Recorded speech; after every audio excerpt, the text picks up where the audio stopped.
сізге сезім жоқ та, соны қалай жандандырса болады? Жақсы көру бұл әрекет қой. Жақсы көру десе оның жақсылығын да кемшілігін де көре тұра қабылдай алу және соған қарай бара алу. Айт маған мен жақсы көремін деп. Айт деп. 3 жерде точкам бар, 40 жерде франшизам бар. Тағы бір әлемдік франшизасын сатып алғым келіп жатыр. Көп кәсіптер байқасаңыздар, кәсіптің өзі емес, кәсіптің лицосы бар. Сол арқылы дамиды. Бәсекелестікке бағамен түсетін болсақ, онда біз точно ұтыламыз. Мен эмоция алмай жүрмін, мысалы екеуміз табысып отырмыз, көрдіңіз ба? Дын-дын. Аш есікті.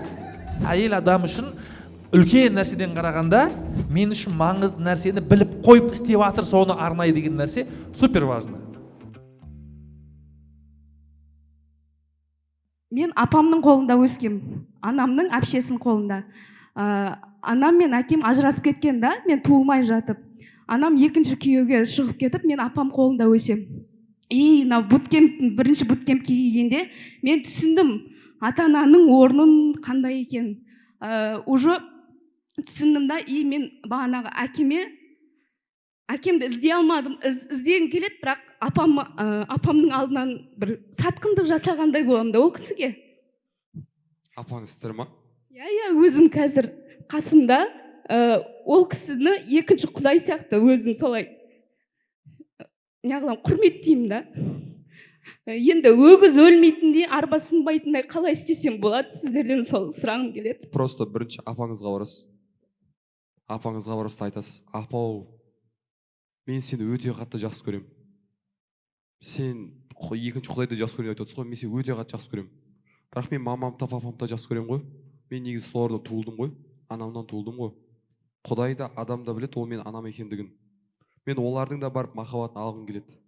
Бірақ барайын десем, сенің алдында өте қатты кінәлі сезініп тұрмын. Мен соған өте қатты қиналамын. Мен соны барып сұрасам бола ма? Мамамен барып махаббатын алсам бола ма десем, апам жоқ бармайсың демейді ол. Апаң жынды емес қой сенің. Ол да біледі ғой. Оның мамасы, сіздің шешеңіздің, анаңыздың басқа адам екендігін. Дұрыс па? Мен соны жаңағы дәкеңнің случайында да, сіздің случайыңызда да жүре берем. Бетіп айналып. Бір адамдар бар, мен қазір миллиондаған ақша тауып, сосын барып папама 200-ка алып беріп, сосын барып қана ол мен жақсы көретіндігін естісем дейді. Атаң басы. Прямой барып ала салғады, прямой. Қаншақты қандай бір түрлі болса да, прямой барып ала салғады. Мама, папа деп, кәдімгі міндетсініп айтсаң да болады. Сен мен мамамсың ба? Иә, мамаң. Айт маған мен жақсы көремін деп. Айт деп. Олар шынымен өзінің сезімдерін білдіре алмайды, көбінесе енді совет үкіметі кезінде болды деген сияқты. Оларға сол сезімдерге байланысты бір нәрсені бүйтіп бастасаң болды, сразу қашып бастайды ғой. Қойшы, бүйтпеші, сөйтпеші деген сияқты нәрсені. Мына жерде мен ұстап тұрған нәрсем апамның ойы болатын болса, мамам махаббатын алуға байланысты, бар прямой айтам. Апау, осындай мен қажеттіліктерім болып тұр. Мені жақсы көріп тұрған адам қалай маған сол махаббатты көбірек сезінуге мүмкіндік бермейді? Әрине ол маған жақсы, одан көбірек болғанын қалайды ғой. Жоқ, айтуы да мүмкін. Негізі ше? Не деп? Бірінші қалам бармайын, болмаса жоқ деп айтуы да мүмкін. Маған бұрында айтқан ондай. Не деп? Ондай просто бар да, үлкен кісілер жаңағы Дуан мырза да айтып жатыр ғой, мен дөрекі сөйлеймін деген сияқты ше.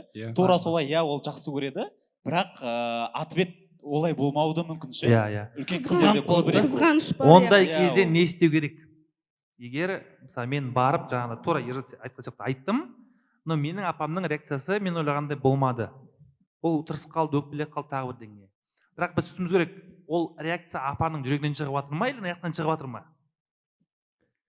Ондай реакция негативный реакция, ол жүректен шықпайды ешқашан. Ол возможно жаңағындай болуы мүмкін де, бір 3-4 күннің, 4-5 күннің, может бір айдың әңгімесі, өйткені ойласаңыздаршы енді, ол кісілердің көргені біз көргеннен де жаман ғой негізі. Олардың басында өздерінің бір шектеуші убеждениялары бар, шектеуші таракандары бар, ол сонымен жауап беру мүмкін. Бірақ ол өмір бақи сені жек көріп кететін сөз емес. Бара-бара көреді ғой сен, мысалға мамаңды, әкеңді сөйлесіп күшті болып атқан көреді дағын, ол сенің қуанғаныңды бақытты отқан көрмей ма? Сол көз не істейді ол? Блин, сезінеді ғой ол, сезінеді да, ой жаным жарайды енді. Ой, сен күшті ұрышсың ғой, саған ма қыладым деп ше. Менде тура солай болған. Мен ажырасқаннан кейін почти бір жыл бір жылдай анаммен тұрдым, 1,5 жылдай анаммен тұрдым да. Мама үйреніп қалған ғой менің қасымда тұрып. Маған қиын, короче. Мен бөлек шығамын ғой. Бөлек шығуға маманы дайындадым 1,5 жыл. Ақында былай айтам. Бүгін енді жарайды дейді да, общем ертеңінде. Сонда қалай сонда? Сен бөлек тұрасың, мен бөлек тұрамын, Сақош бөлек тұрады. Не болды деп бастайды. Сол әңгіме басталып қайтты. Сөйтіп ақыры келді да, бір күні мен айттым, мама, хватит тауып қойдым. Все, бөлек шығамын. Күліп жүріп шығарып бірақ андай арасында шымшып қалып, жылап алып шымшып қалып. 2 этаж жоғары тұрады просто. Сонда көшкенім, короче, бір подъезд, мама 11-де, мен 15-те тұрам ғой. Көшкенім сонда арамызда 3 этаж ғой. Сосын басталады бір апта бойы кәдімгідей маған андай, ойбай, жалғыз өзім, даңғарда үйде, қасымда балаларға жазады деп. Бір апта. Сосын бір аптадан кейін менің рахаттанып жүргенімді көре бастады. Еще өзі де рахаттана бастады ғой. Өзі кешкісін үйде еркін жүреді, өзінің бөлмесі, өзінің үлкен қос төсегі бар, шифонері бар, короче. Дейді да, балам, қандай күшті, өзіңмен өзі рахат екен ғой. Неғып бұрыннан бір айтпайсың дейді ғой, мама, мен бұрыннан бір айтып жүрмін ғой. Бұрыннан бір неғып айтпайсың дейді. Мама, енді солай болды, мен бұрын, может, мен дайын болмаған шығармын. Сіз бұрыннан дайынсыз ғой, білем ғой деп ше. То есть, болуы мүмкін, реакция не то сен күтпегендей. Аллаға тапсыр десеңші бәріне. Ол апаң жүрекпен саған жау болып кетпейді. Просто ол, пока ол түсініп, қабылдаймын дегенше, сосын сенің жаңағындай солармен тауып күшті отқанды, сенің өзің көргенде, возможно, ол саған типа жоқ, ойбай деуі мүмкін, чтобы саған больно болмас үшін деп айтуы мүмкін да ол. Но ты сделай первый шаг, апаңа жағында сөйлес, апаңның реакциясы маңызды емес. Сөйлес, сенің өзіңнің мұқтаждығыңды айт, сосын жағындай әкеңді шешеңмен сөйлесіп, начни взаимодействовать, сенде өзгеріс пайда болды ғой. Апаң көреді оны. Просто апаң да қабылдай бастайды. Біздің проблема, біз ситуацияны сразу өзгерткенін қалаймыз ғой. Мен апам сразу жүре салды, сразу бар дей салды деген ше жоқ. Ешқашан ой болмайды ғой, ешқашан. Сен қазір ақша табам дейтін болсаң да, бір әрекет жасап қойып, болмай қалды деп отырмайсың ғой. Құдайдан сұрайсың да, дұға етесің да, сол дұға болмай қалатын болса, Құдай сен маған бермей қойды деп отырмайсың ғой, по-любому. Дұрыс па? По-любому уақыт керек. Кез келген нәрсеге уақыт керек. Кешеде кездесуде тұқы минимум 1 ай, минимум 40 күн. Қайта. И сол уақыттың аралығында ол өзгерістер жай болады. Мәселе менің тұрақтылығымда ғана. Егер барлық адам солай бір нәрсе жасап, барлығы өзгеріп кете беретін болса, онда бүкіл адам миллиардер, бүкіл адам сразу бақытты көпейме? Уақыт қой, әрекеттер, тұрақты түрдегі. Да, екінші вопросым бар. Қазір маған бірдеңе нартай қосайын деп тұрған сияқты. Әженің қызысыз ба? Иә. Мен айтайын дегенім, әженің баласы болу ол бір кемшілік емес. Оны түсінемін мен. Бізге берген, мен де әженің баласымын да просто. Менің ойымша әженің баласы болу, ата әженің баласы болу, ол үлкен бізге берілген сый деп ойлаймын Алла тағаланың. Потому что ата әже ол уже жастары, орта жастан асқан адамдар бізді тәрбиеге алған кезде махаббатқа әбден өздері бөленіп, дайын болған кезде бізге барын берген кісілер да. Ал егер де сіз әке-шешеңіздің қолыңызда тұрсаңыз, бәлкім бұндай бақытты болмас едіңіз. Потому что кейбір олардың мәселелері жаңағы жұмыс, үй, тағы басқа деген сияқты, ақша деген сияқты, Ал ата-әженің қолында тұрған кезде тек сіз махаббатқа шомылып жүресіз. Сол үшін айтқым келеді, что сіз ата-әженің баласы болған үшін бақытсыз деп ше? Бақыттымын, өйткені мен қазір дәл осындай состояниеға жетуім сол кісінің арқасында деп білем, оны бағалаймын. Сол үшін де ол отношение бұзбағым келмейді да. Сосын жаңағы сұраққа екінші бөлімі деп айтайыншы. Мысалы жаңағы әжеңізбен сөйлестіңіз, бәрі жақсы, потом әкеңізбен сөйлестіңіз. Осы моментте бір нәрсені ұмытпау керек. Сіз қазір беріп жүрген, әжеңізге беріп жүрген вниманияны кемітуге болмайды. Наоборот, қазір беріп жүрген вниманияны одан сайын көбірек беруге тырысуыңыз керек. Потому что ол әже по-любому сәл бір бұрынғыдан беріп жатқан вниманиядан сәл азайып қалса, ол по-любому оны қатты сезетін болады. Сондықтан вниманияны азайтпаңыз деп айтқым келеді. Ұмытып кетпеңіз. Ұмытып кетпеңіз әжеңізді. Одан сайын бәрін контрольда ұстаңыз. иә Рахмет үлкен. Екінші сұрағым бар. Отношение бойынша 48-ші буткемпте бағана кешірім сұрау несі техникасы болды ғой. Сол кезде енеме звондадым деп айттым ғой. Сөйтіп енемі звондап кешірім сұрадым. Енді өмірімде болмаған нәрсе болды ғой.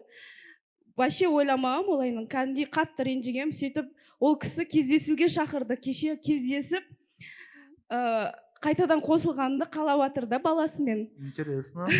Өзім вообще шок болып отырмын. Баласымен ба сіздің күйеуіңізбен ба? Иә, алғашқы жарым, бұрынғы жарыммен яғни. Бірақ менде вопрос болып тұр. Мен оны қатты жақсы көрмеймін. Солай ажырасып кеткем да негізі. Соны қалай одан отбасын сақтап қалғым келеді. Қызымның әкесіз өскен, өзімнің өмірім қайталамаған қалаймын да. Сол үшін барын тырысам, Аллаға тапсырдым, бірақ мен ол кісіге сезім жоқ та, соны қалай жандандырса болады, соны. Сезім тұрып бүкіт өзі пайда бола салмайды ол ше. Жақсы көру бұл әрекет қой. Бұл еңбек кәдімгідей ше. Жақсы көру деген сөз ол тек қана сүю емес адамды. Жақсы көру деген сөз оның жақсылығын да кемшілігінде көре тұра қабылдай алу және соған қарай бара алу. Бұл типа мынандай болады да бізде көбісі қарым-қатынаста. Менде сезім жоқ, и поэтому все деп ше. Нужно же стремиться любить. Жақсы көру деген ол әрекет. Ол типа тұрып бүкіт пайда болмайды ғой. Мысал ретінде энергияны алатын болсақ, физикада энергия қалай пайда болады? Физикада оққансыздар ма? Энергия қалай пайда болады? Иә, қозғалыстан пайда болады. За счет трения. Иә. Енді андай ойлағанмандар енді. Иә. Так, физикада энергия бүйтіп қозғалыстан пайда болады екен деп барып трение оқымасын. Жақсы көру сезімі де ол өзіне өзі пайда болмайды. Ол адам сіздің өміріңізде бар, қарым-қатынас болды, арада бала бар. Демек, белгілі бір уақытта белгілі бір сезім болды ғой. Нужно стремиться заново или постоянно этого человека любить, то есть әрекет. Сөйлесу, араласу, бір-біріңізді зерттеу, жақынырақ танысу деген сияқты ше. Қазір бірге барып қосылып кетпесеңізде, старайтесь хотя бы сөйлесіп коммуникация құрып көруге. Өйткені өзіңізге болмаса да хотя балаға шанс беру керек та. Может, сіз сөйлесіп бастаған кезде сезімдеріңіз оянар. Может быть, әрекет істесеңіз жақсы көріп қаларсыз. Бәрі тез болып кетті да, қалай болғанын өзім түсінбей жатырмын соған. Мына жерде менің ойымша үлкен бір қателік бар. Қандай қателік? Әрбір адам өзінің ниетіне жетеді ғой. Иә? И мен көріп тұрған нәрсе мынандай болып тұр да. Мен қызымның әкесіз өскенін қаламаймын және менің тағдырымды қайталамағанын қалаймын дедіңіз, иә? Получается, мен не үшін, даже если қайтадан қосылсам да, қосылайын деп жатсам да, мен бақытты отбасы құру үшін кетіп бара жатқан жоқпын. Мен просто әшейін қызым әкесі өспегені үшін кетіп бара жатырмын. Менің күйеуім тупой емес. Ол да оны сезеді. Әшейін бір жақта бір салпақтап жүрген бір еркек бар, типа әкесі болған үшін. Ал оның ешқандай құндылығы жоқ, отбасының егесі есебінде деген сияқты. И мен оны жақсы көре алмаймын да. Жақсы көру маған қажеттілік те болмайды. Получается, мен ниетімде ол просто әшейін әкесіз өспеу үшін қосылам деген нәрсе болатын болса, я енем келуі мүмкін, анау келуі мүмкін, анау келуі мүмкін, қоғам қысуы мүмкін, өзім әке шешеме айтуым мүмкін, өзім ойлануым мүмкін да, но мен ол жерде бақытты болмаймын.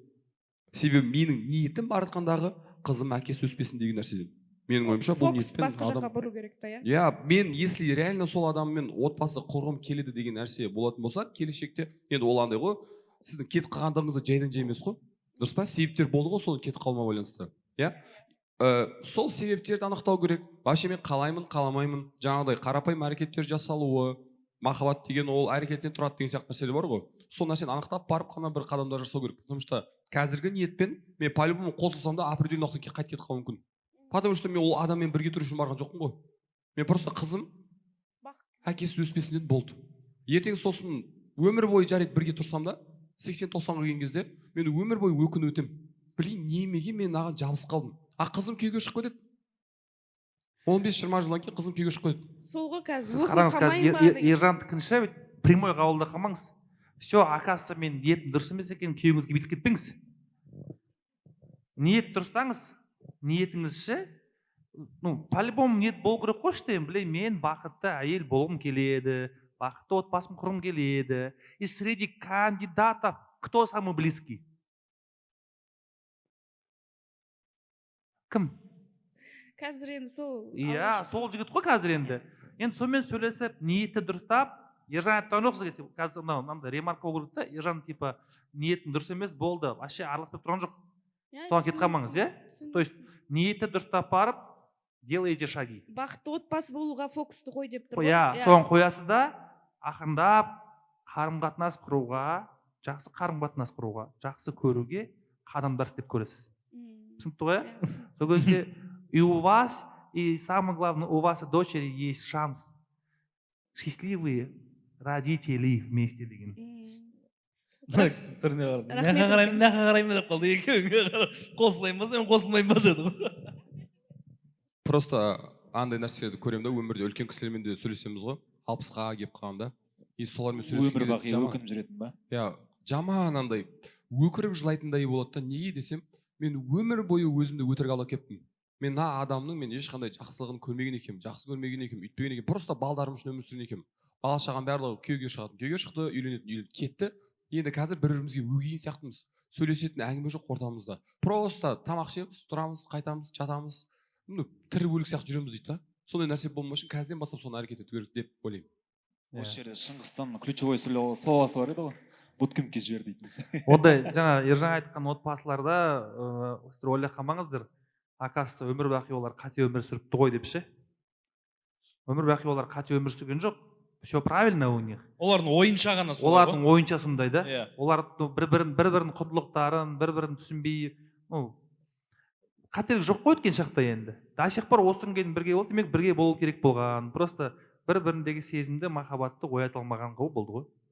Ниет дұрыс емес изначально. Мен балам үшін өмір сүремін дегеннен кейін, балам үшін өмір сүреді өмір бақи. Бақытты болу үшін емес. То есть изначально ниеттің дұрыс болмағаннан. Менде сұрақ бизнеске байланысты болып тұр. Сұрақ, өзім айналысып жүрген кәсіп 5 жылдан бері. Жасадым, 3 жерде точкам бар, 40 жерде франшизам бар, болған. Өзімдікі. Енді мен тура сол кәсіптің тағы бір әлемдік франшизасын сатып алғым келіп жатыр. 3 күннен бері ұйқы жоқ осыған. Оған бас аяғы 20 миллион қаражат қажет болып тұр. Ол қаражат менде жоқ. Мен сол ақшаны үйімді қойып алсам ба деймін. Осы бизнесті бастауға қандай ойларыңыз бар? Үйімді қойып алсам ба деймін? Ақша жоқ менде. Сол бизнесті бастау үшін үйімді кредитке қалдырғым келіп тұр. Залогқа қойып па? Залогқа қойғым келіп тұр. Бизнестің рентабельность қандай? Өзімнің жасап жүрген бабл тим. Жоқ, рентабельность қандай? Обороттың қанша проценті таза пайда болады? Енді мұна новый ашатынды зерттеген жоқпын. То есть, сіз бір жерден франшиза алайын деп жатсыз ғой енді қазір. Енді франшиза алған кезде оның фин моделі болу керек қой. Міне, допустим, 30 минут дейтін болсаң, 20% 6 минут теңге таза пайда болуы мүмкін деген сияқты ше. Пока маған ол жағын айтқан жоқ, франшизаның бағасын ғана айтып қойды. Пока оны білмейінше сіз примерно даже қанша табатынын жоспар алмайсыз. Өзім жасап жүргеннен кейін мен өзім біліп тұрмын ғой, пайдасының өзі примерно 70% таза қалады. Два разных бренда ғой, түсінесіз ба? Два разных бренда. Условно говоря, Starbucks'тың выручкасы мен кофе оригиналның выручкасы бірдей емес. Екеуінде де кофе болса да, екі түрлі бренд, екі түрлі лояльность, екі түрлі охват аудитории. То есть, түсінесіз ба? Мен істеп жүрген бизнес қой деп ала беретін болсаңыз, это вам не гарантирует прибыль. Ол жақта бөлек бренд. Сол үшін бірінші нәрсе франшайз алған кезде, біз франшайзинг не үшін аламыз? Бірінші мақсат алған кездегі ол жақта готовый лояльный клиент бар. Екіншісі готовый система бар уже, тексерілген. Ол брендте қанша лояльный аудитория бар. Бұл бір. Екіншісі, бір точкада қанша выручка болады в среднем, и оның қанша проценті таза табыс. Пока оларды зерттемедім. Соны зерттеген кезде сіз есептей аласыз. Например, мен 20 миллионға алдым, аштым, ашылумен барлығымен 20 миллион сумма кетіп получается, солай ма? 20 миллионға аштым, и маған ол, там, не знаю, айына 10 миллион теңге оборот, и 2 миллион теңге таза пайда беріп тұр, мысал ретінде. Мен 20 миллионды қайдан алдым? Банктан алдым, үйімді залогқа қойып. Ай сайын қанша төлеймін? 500 мың теңге төлеймін, условно говоря, мысал ретінде. Демек, я могу себе позволить. мына жақтан 2 минуттен кейін 500 мың теңгесін мына жаққа салам, қалған там не знаю жинаймын, тағы бірдеңе істеймін деген сияқты. То есть сондай бір финансовый модель болатын болса, ол кезде ойлануға болады. А пока вслепую айту өте қиын болады да, типа ну баса беріңіз или істемей қойыңыз деп ше. Любой бизнес проектте бірінші істелетін нәрсе ол фин модель ғой.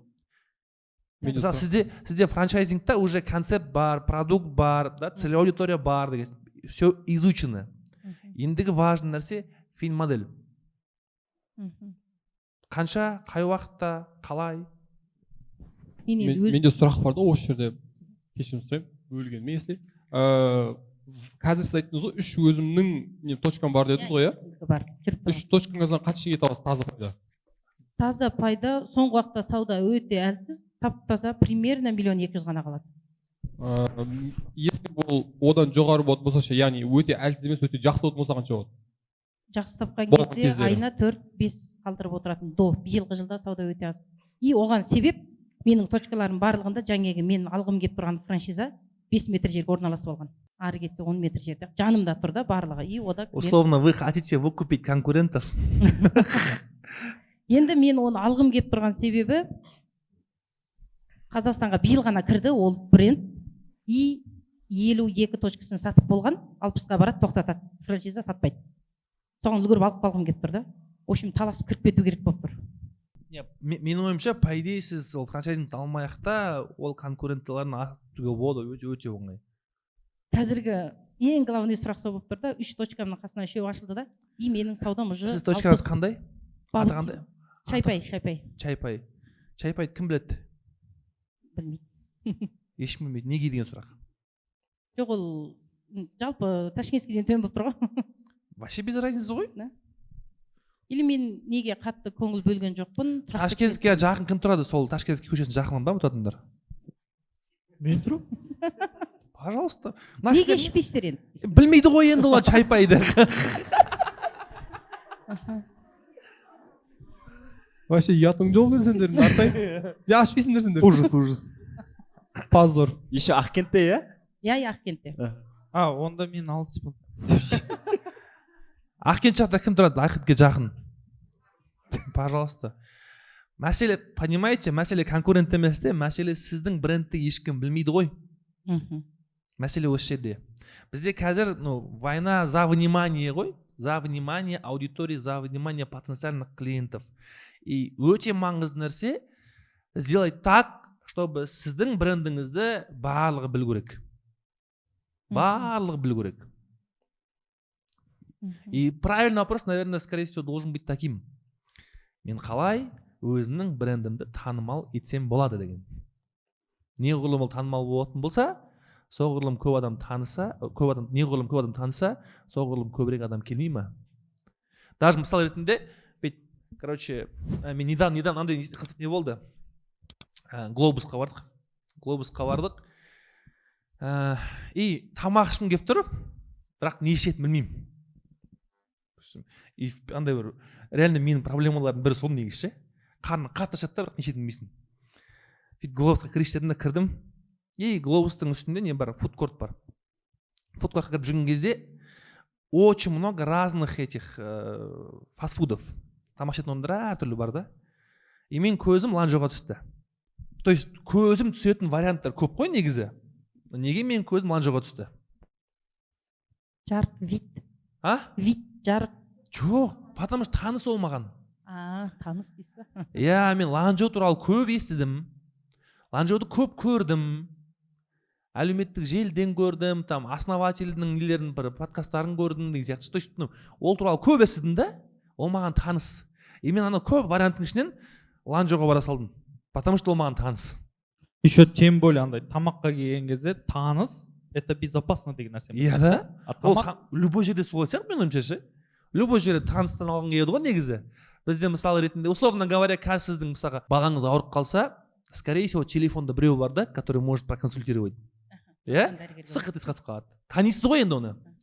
Тура сол сияқты ғой, сол сияқты егер де сіздің брендті көп адам таныса, күн ысқан кезде, блин, салқын шай ішуге кетіп тұрады да. Чайпай деп тұрады сол кезде ше. Енді, как вы думаете, что можно сделать, чтобы о бренде узнали очень много людей? сол 20 миллионды в общем рекламаға салу керек болып тұр ғой. Ой, 20 миллион салмай ақ қойыңыз. Енді мынандай нәрсе болып тұр да, мен егер онымен бәсекелесетін болсам, ол мына жерде ең главный зат бағаны өлтіріп тастаған. Бізде средний чек 1000 теңгеден басталса, оларда 300 теңге. Вообще, ну, не парьтесь. Қараңыз, мен сен келісетім. Менің екі інім iPhone сатады. Каспий магазинмен былай iPhone продают хорошо. Ну, вроде бы хорошо продают. Бірақ басқа магазин бар, алтын сандық деген. Они вообще круто продают. И алтын сандықтың бағасы менің інілерімдегі немесе тұсымдағы бағадан қарағанда қымбаттау.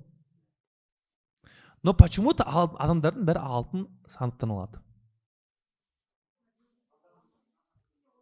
Потому что алтын сандықты бәрі біледі ше. Біледі, сенеді, жақсы көреді. Еще плюс оларда мәтлі розыгрыштар береді.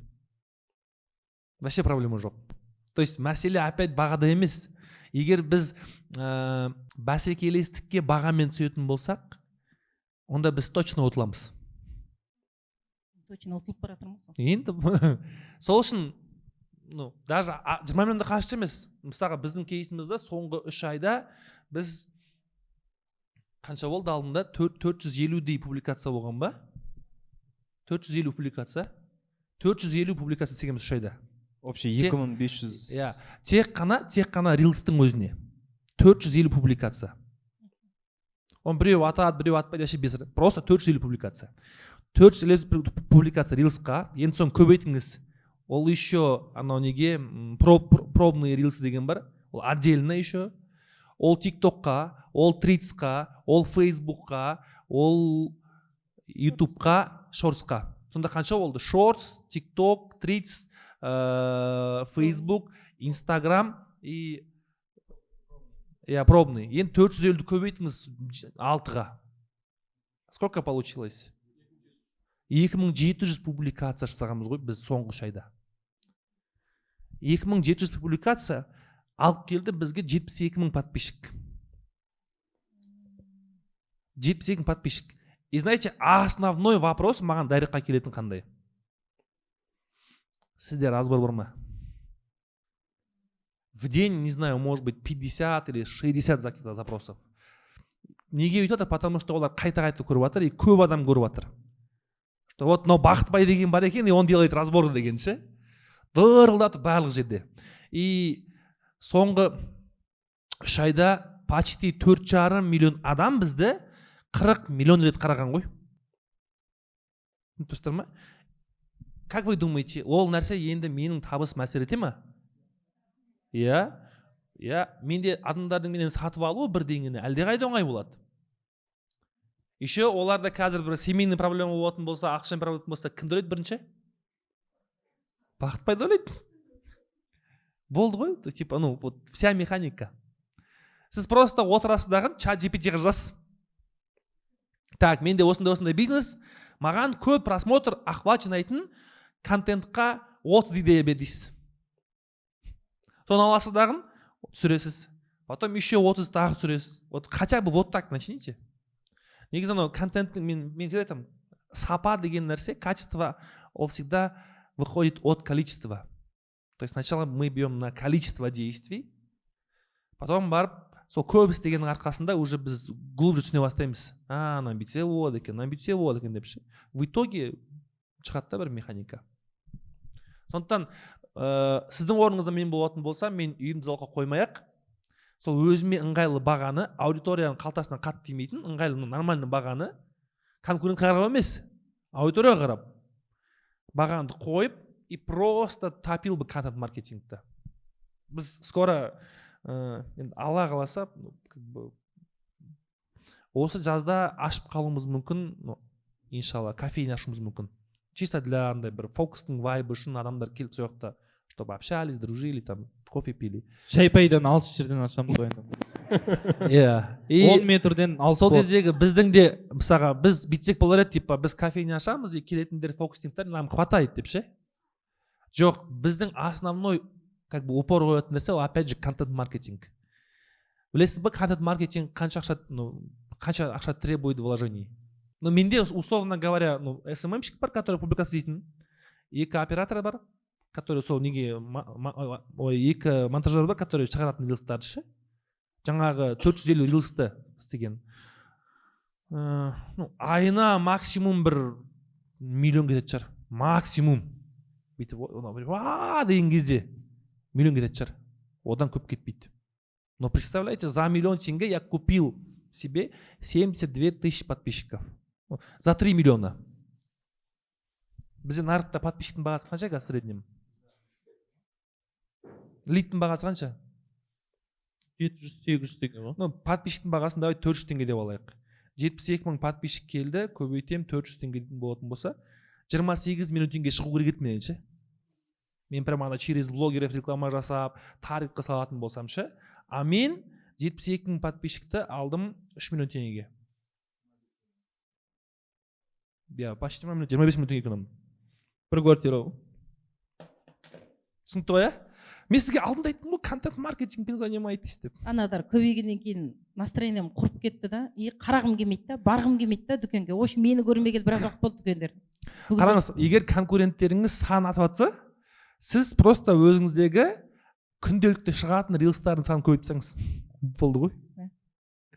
Самый лучший способ. Андай ғой, қазір именно Бақытбай мырзаның парақшаларында былай да, сен Инстаграм шұқылап отырасың, Инстаграмнан ұсталасың бір.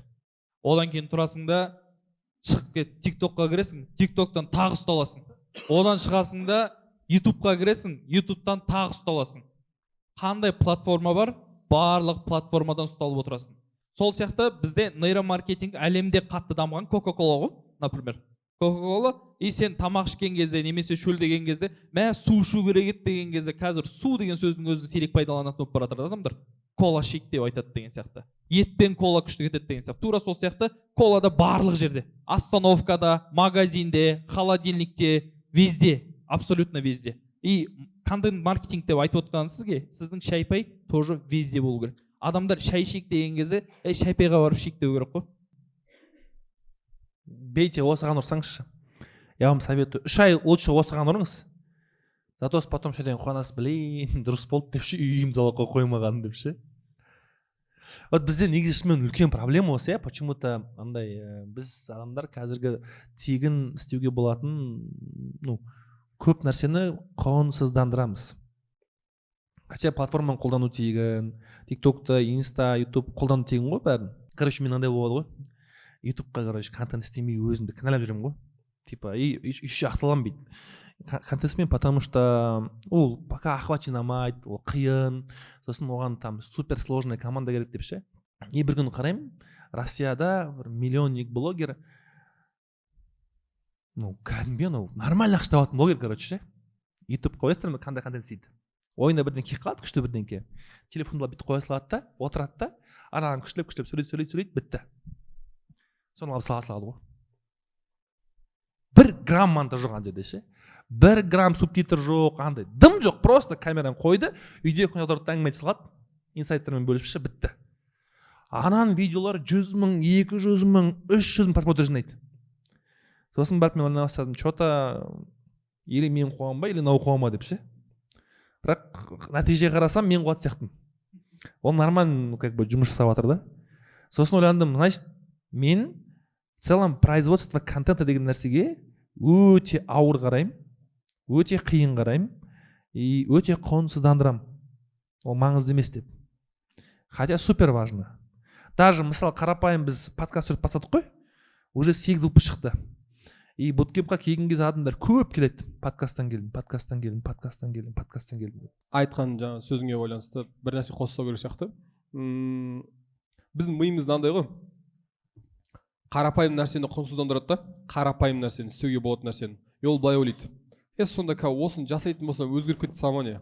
Сонда мынау 61 бәле точка ашып, мен сонда бір қазір Инстаграмға 10 рилс салатын болсам өзгеріп кете салама дейді да, әрекетті жасамайды. И сол әрекетті жасамағандығын кесірі нәтиже болмайды ғой. Нужно сол жаңағы, енді ақыры сіз сұрақ қойып отырсыз ғой, просто сол нәрсені бірге бір жасай салу керек сияқты. 3 ай ма 3 ай. 90 рилс па 90 рилс, или 270 па 270. Асықпай шетінен.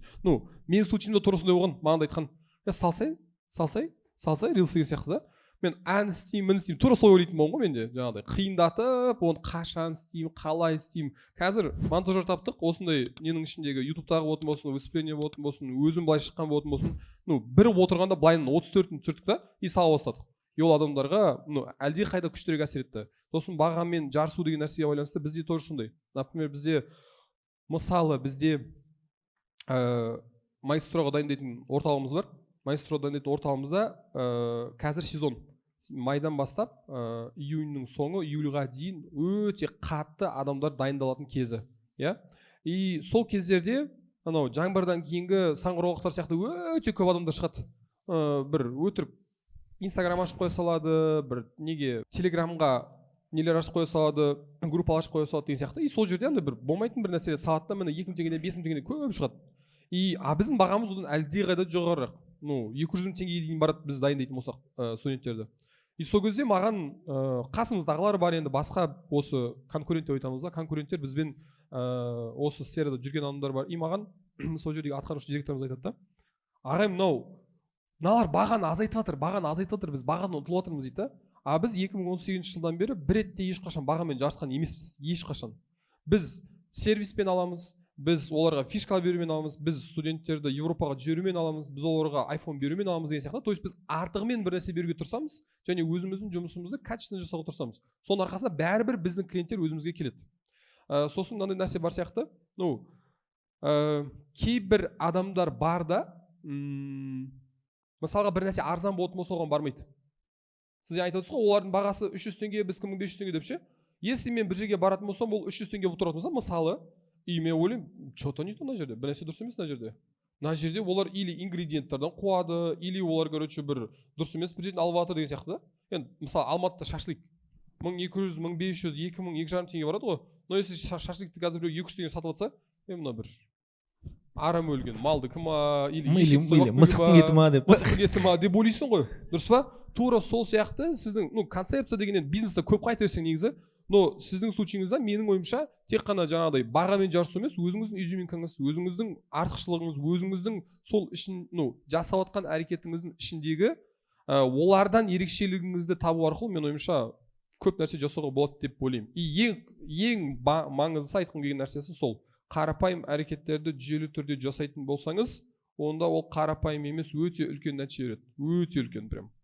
Просто бізде андай болды да, 2018 жылы осы Maestroға байланысты ашқан кезде 2-ақ студент болған. 2-ақ адам дайындадық. Бір сезонда 2 адам дайындадық.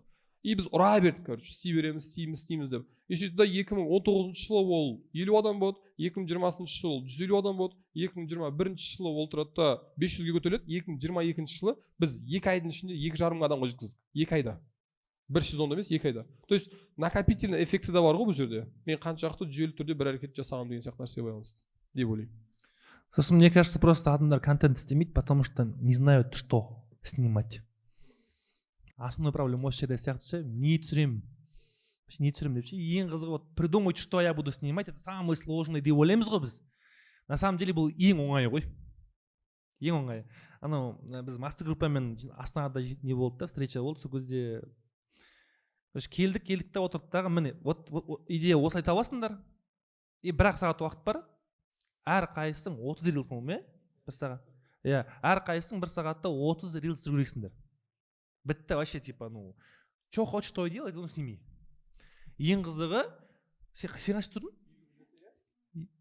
51 теңге түсірді, 34 түсірді. То есть на месте просто өте оңай. То есть идея табуды үйренсеңіздер рилсқа, түсіру, оны шығару вообще мәселе емес.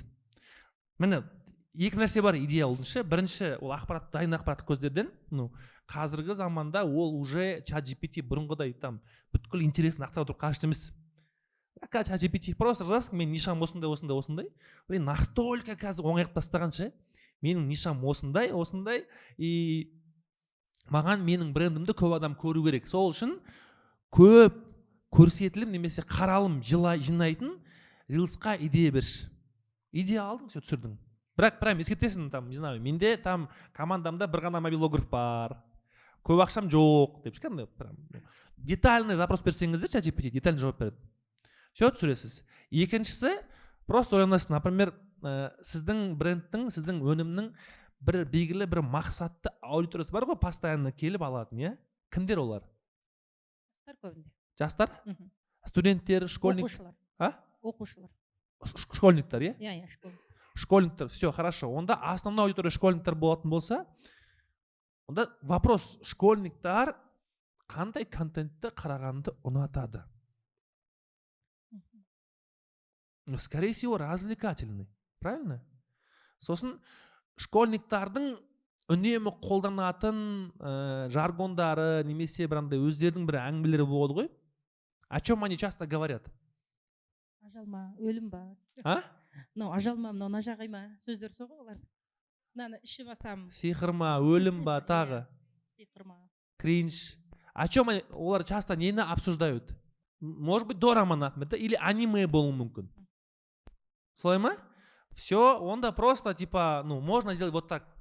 Қағазға қазір шығып кетті ғой, қағазға, короче, бүйтіп, ну, бір анимеда, условно говоря, Нарутодағы нені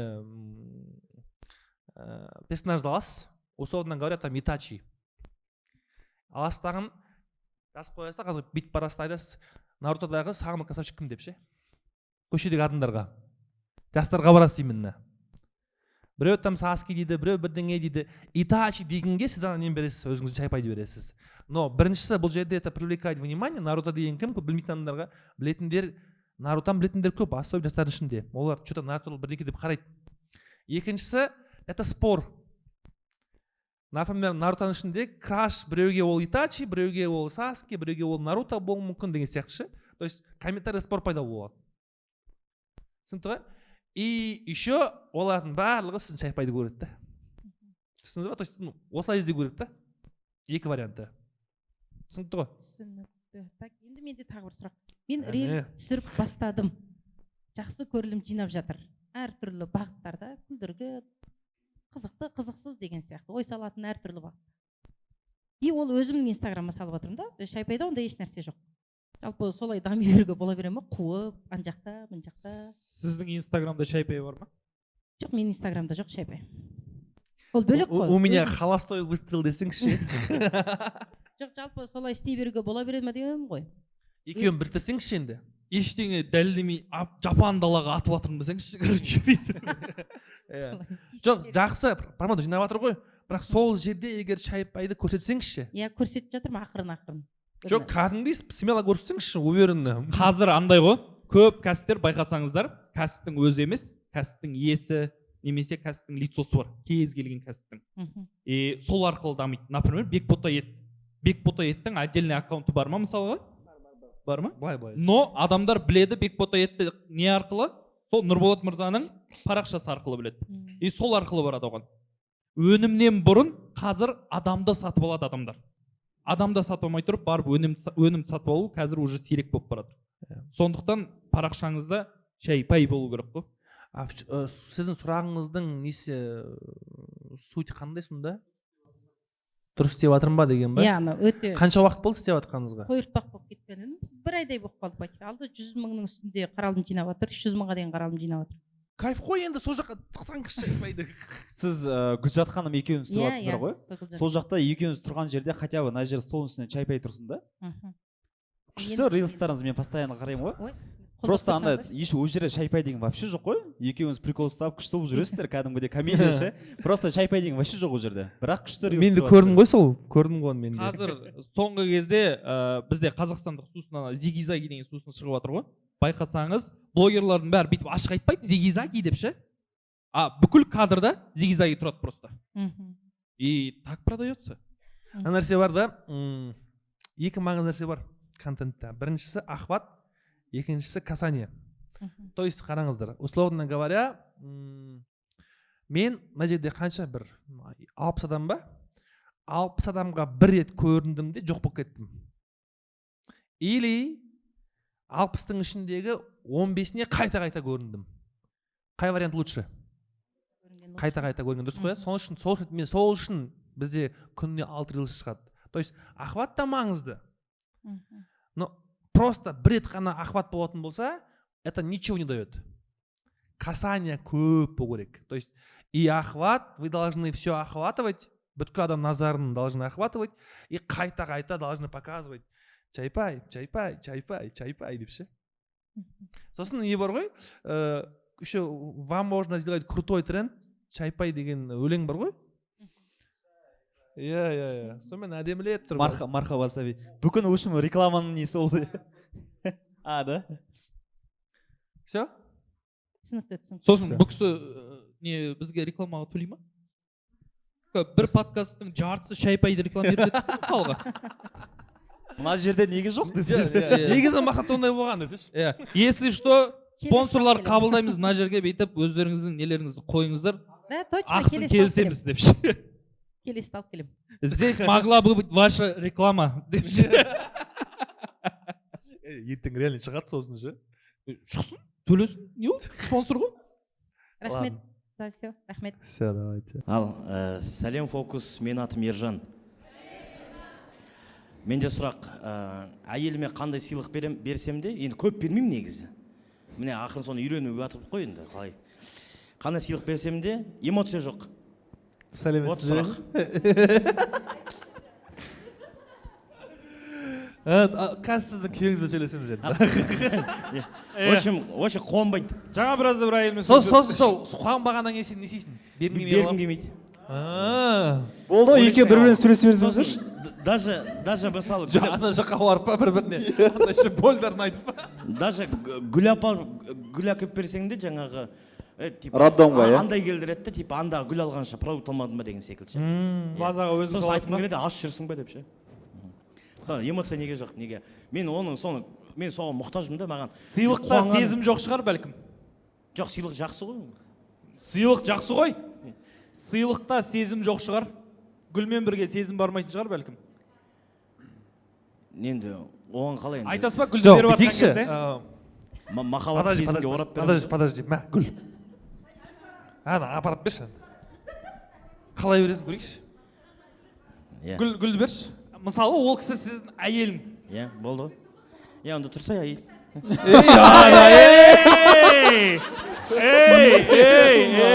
Саған гүл әкеп тұрмын ғой, тұрса еді ғой, иә? Біле, деген жетіспей жатыр ғой.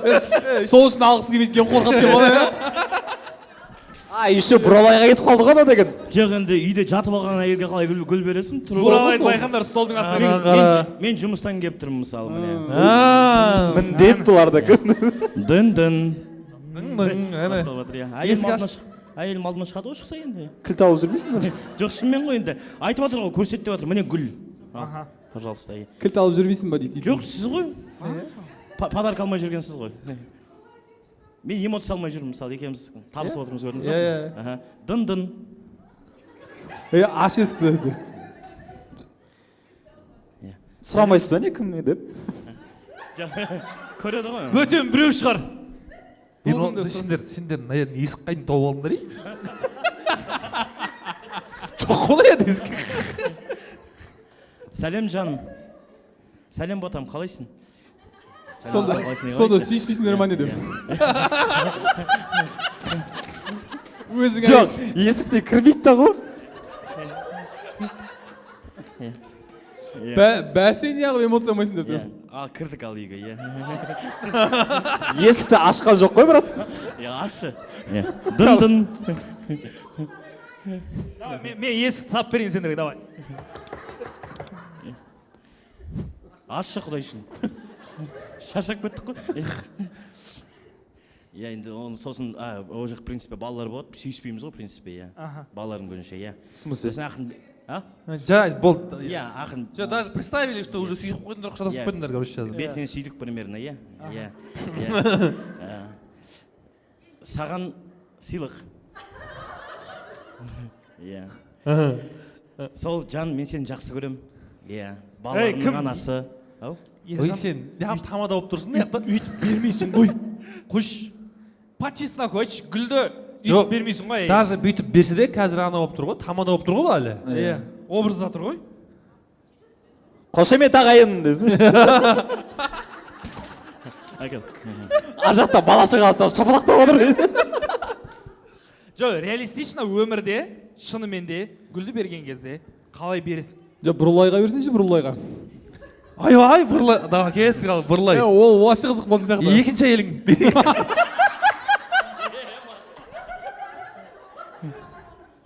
Міне екеуі шапалақ ұрып тұрады қазір деп.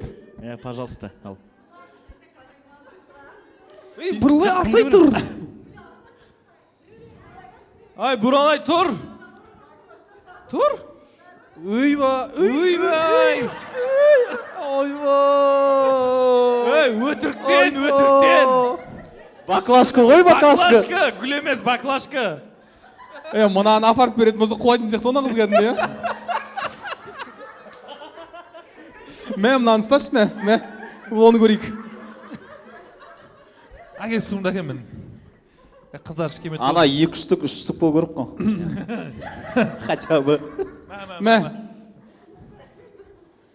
Ойбай. Жоқ, ол мен мана ұялып тұрған қызға бүйтіп мына Ереке, бар шынайы. Оны Кәдімгі просто мен. тұр деп А, ойлашы. да, Сен а. әйеліңе қалай Мен бересің әйелім өмірде тұрмын. шынайы көрсетші просто. Мә деп лақтарып кеткен ба? жоқ, негізі осындай ұялатын қыздарын айтшы.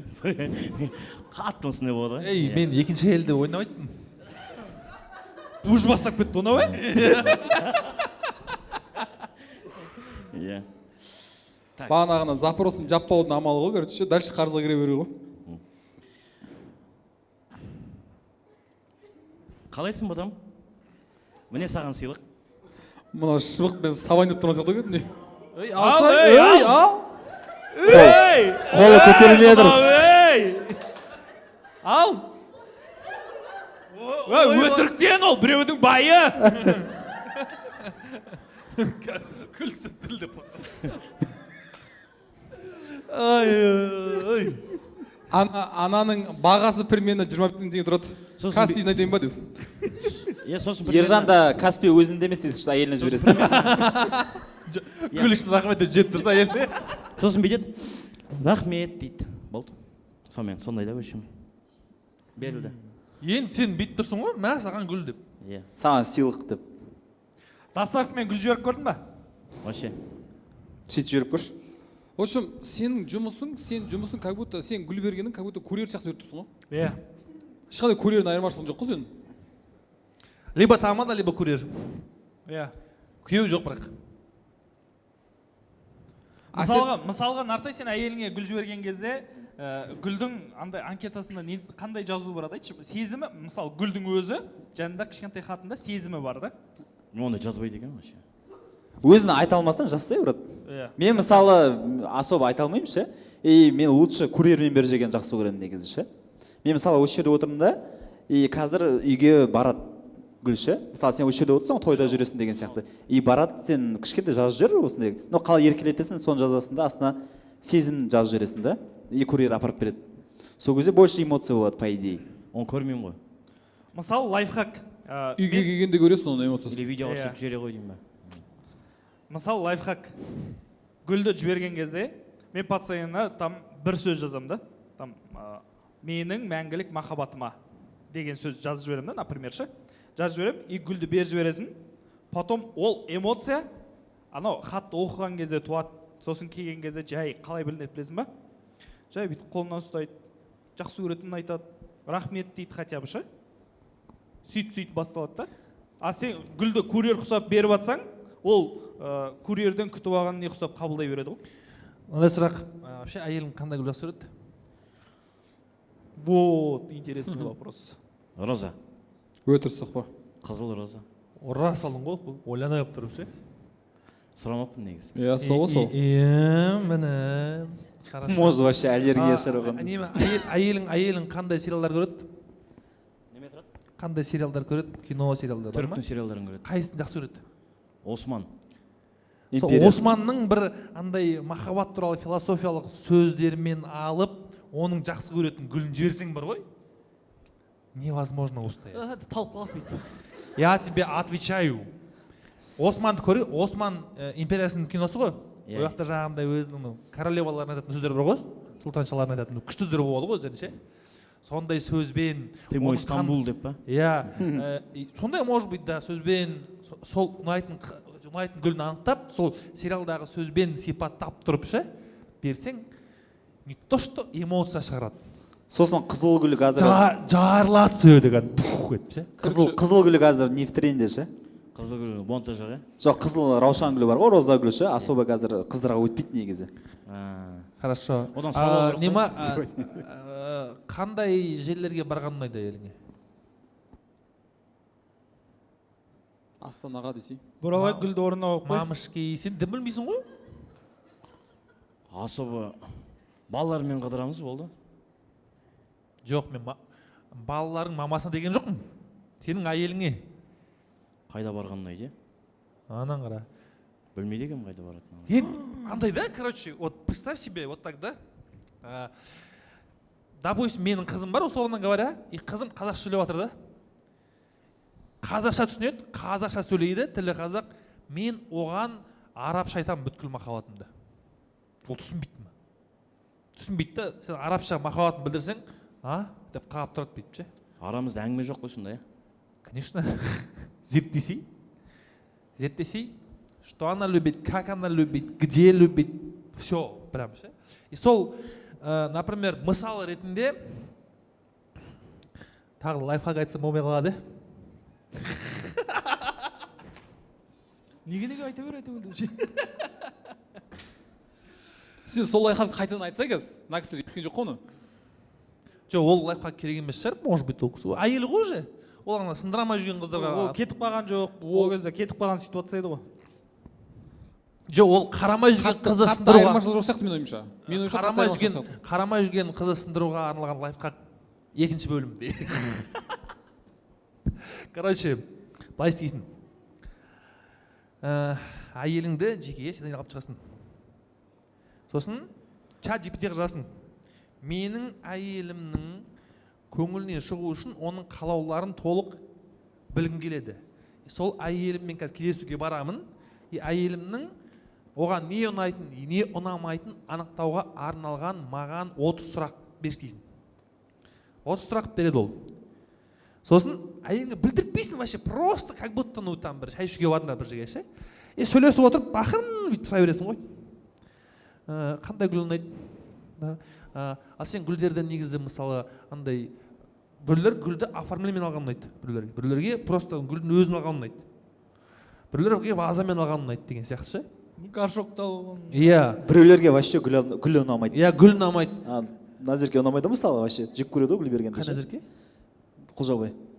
Иә. Тек ана не горшокта болса болады деген сияқты. Жейтін нәрсе өрсейді ол. Иә. То есть и андай типа жігіттердің қандай киім кигені ұнайды саған деген сияқты полный біліп аласың. Ол түсінбей қалу керек қой, сені зерттеп жатқанын ше. Это просто общение сияқты болу керек. Сен одновременно бәрін жазасың қағазға или диктофонға. Бір жерге алып шыққан кезде, иә? Иә, оны үйде сұрасаң ашылмайды ол. Балалар. Сен андай бір жеке анау бір болды ғой, как бы ауылда баяғыда талдың көлеңкесінде қалып қаласың ғой, ешкісінше. Сондай жерлерде болу керек қой, ше, жеге өйтіп қиялдап айтып қоятын жерлер болды ғой ше. Вот сондай қиялдап айтып қоятындай состояние сезімдерін бүткіл сұрап аласың. Кемі 30 сұрақ, оны аз болу керек. Өйткені бір сұрақ келесі сұрақты ашады. Бәрін біліп алдың ғой, прям детальдер. Қыздар всегда деталь жақсы көреді, білесің бе? Кішкене детальдер қатты жақсы көреді ше. Например, қарапайым, мысал ретінде бір қыз типа су көп ішуі мүмкін да. И сен онымен кездесуге барған кезде просто машинаңда или қолыңда су болса, оған ол гүл бергеннен қарағанда әлдеқайда күшті көп тұрады. Потому что сен байқап қойдың оның су көп ішетінін деген сияқты ғой. Детальдерді қатты жақсы көреді. Сөйтіп 30 сұрақ арқылы детальдердің бәрін шығарасың ғой. Сосын 3 күн 4 күннен кейін, сразу емес 3-4 күннен кейін, 2-3 күннен кейін ұмытып қалу уже әңгіменің бәрін ше. 3-4 күннен кейін жазған ақпаратыңа сүйене отырып, оған қандай жаңағыдай мысалы жігіттер қалай киінген стилін деген сұрағы бар ғой. Соған сәл киінесің. Ол ұнатқан гүлді, ол ұнатқан упаковкада, ол ұнатқан подачада алып барасың. Ол ұнатқан сериалдардағы күшті сөздермен, запискалармен, ол ұнататын иіспен, детальдарға мән беріп ше. Может быть, оған шоколадтың определенный бір түрі ұнауы мүмкін. Да, или оған бір болмайтын лоис деген сағыз ұнауы мүмкін деген сияқты ше, детальдар. Сол детальдарды алып барып берсең, поверь мне, жарылады бухет. Өйткені әйел адам үшін үлкен нәрседен қарағанда менің ойлағап жүргенімді, мен үшін маңызды нәрсені біліп қойып істеп жатыр, соны арнай деген нәрсе супер важно. Супер важно. Вот осыны істесең бітті, взорвешь. Тамаша, бірақ нюанс бар. Мен анау бүйтіп алдап, бүйтіп бірдеңе шығара алмаймын. Мен бойдақпын десе. Жоқ, алдап шығара алмаймын ше. Білдіріп қоямын. Анау жаңағы сөйтіп, ол өткенде даже ана сезімді әйелің айт дедің ғой, анау буткемпте айттыңыздар ғой. Сол жерге айтқан кезде, задание ма деді ғой. Сіз айттыңыз ғой, обратный несін күтпе, өзіндікін айт дедіңіз. Давай, тез айтшы деді ғой, короче, мен үшке оқып шықтым. Сосын айтты, все, ақша жүрші дейді, ана бірдеңе керек болып отыр дейді, в общем. В общем, ана нені білдіріп қоямын мен, анау сен ана нені өтіп жатсың ғой, проработканы деп ше. Проблема жоқ. Сен айтпайсың ғой, мен қазір саған 30 сұрақ қоямын, сен зерттеп аласың деп айтпа просто. Сен сұрақ қой, жауабын ал. Ол даже біліп қойса да, сен сонда әкеліп бересің ғой, оған по-любому бүйтіп береді приятно. Бұл бірінші лайфхак. Егер бұл өтпесе, екінші не бар? Тяжелая артиллерия бар. Бітті анау вообще, тұрмайды одан кейін ше. Жорстко құлап қалады. Оның жаңағындай сен ұсақ түйек қалаулардың бәрін біліп алдың ғой, сол қалаулардың барлығын 30 күнге шашып тастайсың. 30 күнге шашып тастайсың ғой. 30 күнге. То есть бір күні Лоис деген компьютер апарасың, бір күні ұнатқан гүлін апарасың, бір күні там, не знаю, сериалдағы фильмда, сериалдағы бір әдемі сөзбен хат апарып бересің деген сияқты. То есть 30 күн әртүрлі нәрсе бересің. Эмоция ақырын беруі мүмкін, бермеуі мүмкін, проблема жоқ. 30 күн апарасың, 31 күні ештеңе апармайсың. 30 күн апардың, 31-ші күні ештеңе апармайсың. 32-ші күні тағы апармайсың. 33-ші күні тағы апармайсың. Ода паника басталады сразу. Типа ол супер внимательный болып жүрді, маған бәрін істеп жүрді. Бірден сонда күшті болып келе жатыр еді ғой, неғып бұл бүйтіп қалды дейді. Уже бүйтіп эмоционально қадала бастайды ғой өйтіп ше. Блин, тағы бірдеңе болып қалды, басқа біреуді тауып алды. Оққа ешкім ойында қуа бастайды, короче. Сөйтіп бір 4-5 күннен кейін 30 күнге жинаған шылықтарын барлығын заново бір жинайсың да, бір апарып бересің. Бітті. Комбо болады. Одан кейін эмоция шығармай көрсін. Болмаса маған алып кел. Буткемпқа деген ғой. Рахмет. Түсіндің ба? Просто негізі любой әйел адам эмоция шығарады. Егер сен шын ниетімен істесең, сосын ол үшін маңызды нәрсе істесең. Түсінікті, иә? Рахмет.